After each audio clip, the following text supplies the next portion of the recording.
এই লোককেই থাকবে বিচারের ময়দান পর্যন্ত।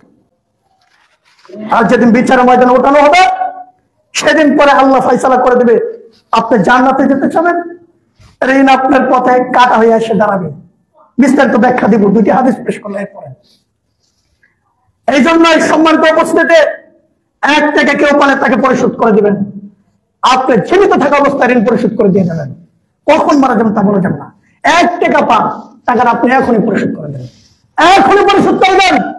আগামীকালকে কি খাবেন সেটা চিন্তা আপনার করা লাগবে না, মালিক আল্লাহর পক্ষ থেকে আপনাকে ব্যবস্থা করে দেবেন। মালিক ব্যবস্থা করে দেবে আপনাকে। মালিক আপনাকে পৃথিবীতে জন্মগ্রহণ করেছে, আপনার মায়ের গর্ভ থেকে দুনিয়াতে এনেছে, আপনার রিজিকের ব্যবস্থা করেছে।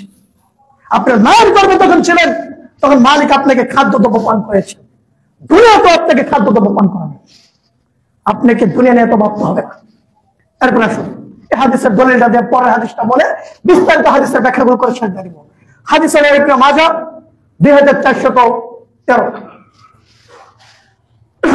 জ্বলন্ত ঘটনা একজন সাহাবী আল্লাহর নবী পেশ করলেন, আন সাদ বিন আকওয়াল আন্না আখাহু মাতা ওয়া তারাকা 300 দিরহামান ওয়া তারাকা ইয়ালান ফারাত আন উনফিকহা আলা ইয়ালিহি। আল্লাহর নবী সাল্লাল্লাহু আলাইহি ওয়াসাল্লাম বললেন, আন সাদ বিন আকওয়াল আন্না আখাহু মাতা ওয়া তারাকা 300 দিরহামান।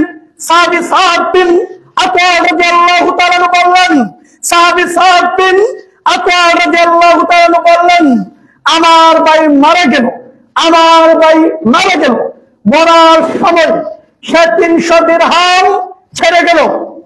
সাহাবী সাদ বিন আকওয়াল বললেন, আমার ভাই মারা গেল, মরার সময় সে 300 দিরহাম রেখে গেল। ছেড়ে গেল মানে কি, দুনিয়াতে 300 দিরহাম টাকা হয়ে গিয়েছে। দেখেন অবস্থাটা কি হাদিসের লাস্ট থেকে। ওয়াতারকা ইয়ালান ফারাত আন উনফিকহা আলা ইয়ালিহি। আর ছেড়ে গেল তার ছেলে মেয়ে। আমি স্থির করলাম যে ওই 300 দিরহাম তার ছেলে মেয়ের পিছনে খরচ করব। আমার ভাই যখন মারা গেল, এই কথা কে বললেন? সাহাবী সাদ বিন আকওয়াল রাদিয়াল্লাহু তাআলা আনহু বললেন, আমার ভাই মারা গেল, মরার সময় দুনিয়াতে 300 দিরহাম রেখে গেল, আর রেখে গেল তার ছেলে মেয়ে। আমি স্থির করলাম, মানে আমি নিশ্চিত হলাম যে এই 300 দিরহাম তার ছেলে মেয়ের পিছনে খরচ করব। فقال النبي صلى الله عليه وسلم إن أخاك محتبس بدينه فقض عنه। فقال النبي صلى الله عليه وسلم, নবী সাল্লাল্লাহু আলাইহি ওয়াসাল্লামের কাছে খবর জানালে, إن أخاك محتبس بدينه فقض عنه। আল্লাহর নবী সাল্লাল্লাহু আলাইহি ওয়াসাল্লাম বললেন, নবী সাল্লাল্লাহু আলাইহি ওয়াসাল্লামের কাছে খবর জানালে তিনি আমাকে বললেন, তোমার ভাই ঋণের ফলে আটকে আছে, তার ঋণ পরিশোধ করে দাও। আল্লাহর নবী সাহাবী সাদ বিন আকওয়াল রাদিয়াল্লাহু তাআলা আনহুকে বললেন, ও সাহাবী সাদ বিন আকওয়াল, তোমার ভাই ঋণের কারণে আটকে আছে, তোমার ভাই ঋণের ফলে আটকে আছে, তার ঋণ তুমি পরিশোধ করে দাও। যেই 300 দিরহাম রেখে গেছে, এই 300 দিরহাম থেকে তুমি তোমার ভাইয়ের ঋণগুলো পরিশোধ করে দাও। নবীর নিকট এই খবর গেল, মুহাম্মদ সাল্লাল্লাহু আলাইহি ওয়াসাল্লামের নিকট এই খবর যখন গেল যে সাহাবী সাদ বিন আকওয়ালের ভাই মারা গেল, উনি 300 দিরহাম দুনিয়াতে রেখে গেছে, তার ছেলে মেয়েও রেখে গেছে, কিন্তু ওনার ঋণ আছে।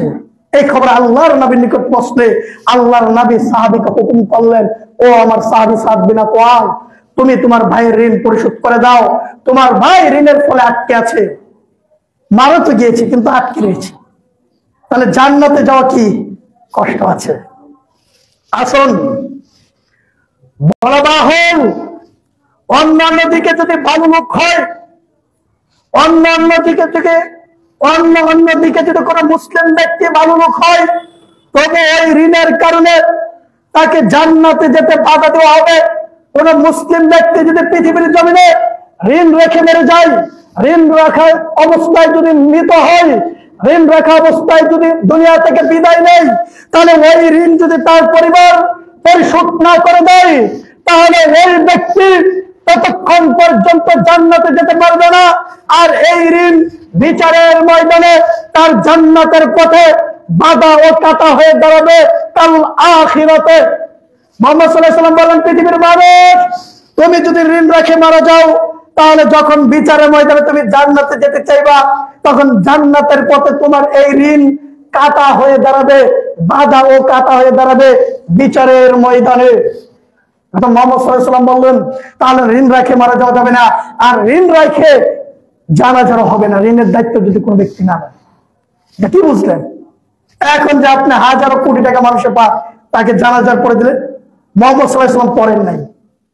যেই পর্যন্ত ঋণের দায়িত্ব কোনো ব্যক্তি নিচ্ছে না, নেই নাই, ততক্ষণ পর্যন্ত মোহাম্মদ সাল্লাল্লাহু আলাইহি ওয়াসাল্লাম কোনো ব্যক্তির জানাজা পড়েন। আপনি দলিল নেবেন, দ্বিতীয় পর্বে আসবে, দ্বিতীয় পর্বে, তৃতীয় পর্ব, এগুলোতে আসবে। দ্বিতীয় পর্ব খুব বড়, এখানে বিশাল একটা ঘটনা আছে এই ঋণের বিষয়ে। আল্লাহর নবী কোন সাহাবীর জানাজা পড়লেন না, চলে আসলেন, ঋণের কারণে চলে আসলেন, আল্লাহর নবী জানাজা পড়লেন। এটা হাদিস দ্বারা প্রমাণিত আছে। হাদিস হলে আবার বুখারী মুসলিমে হয়। এরপরে আসুন, যে কথা আপনাকে বলতে চাচ্ছিলাম, সম্মানিত সৌরমণ্ডল, যদি আপনি ঋণ করা অবস্থায় মারা যান, তাহলে আপনার আত্মা লটকে থাকবে জান্নাতের পথে, ঋণ বাধা দিবে বিচারের ময়দানে। এমন ঋণগ্রস্ত ব্যক্তিও যদি মারা যায়, তাহলে এমন ব্যক্তিও কোনোদিন জান্নাতে যেতে পারবে না যতক্ষণ না তার ঋণ পরিশোধ করা হবে। বিচারের ময়দানে কি দিয়ে পরিশোধ করবেন? দুনিয়ার জমিন থেকে যে আমল নিয়ে যাচ্ছেন, আমল দিয়ে দিলে আপনি কিভাবে ঋণ পরিশোধ করবেন? গুনাহ দ্বারা বন্ধ হবে, আমার গুনাহ আপনাকে দেওয়া হবে, আপনার গুনাহ আমাকে দিয়ে দিতে হবে। অন্যায়ের জন্য, অবিচারের কারণে, জুলুমের কারণে, এই আত্মসাদের কারণে। আত্মসাদের আরো বক্তব্য আছে, সেগুলো অন্য বিষয়।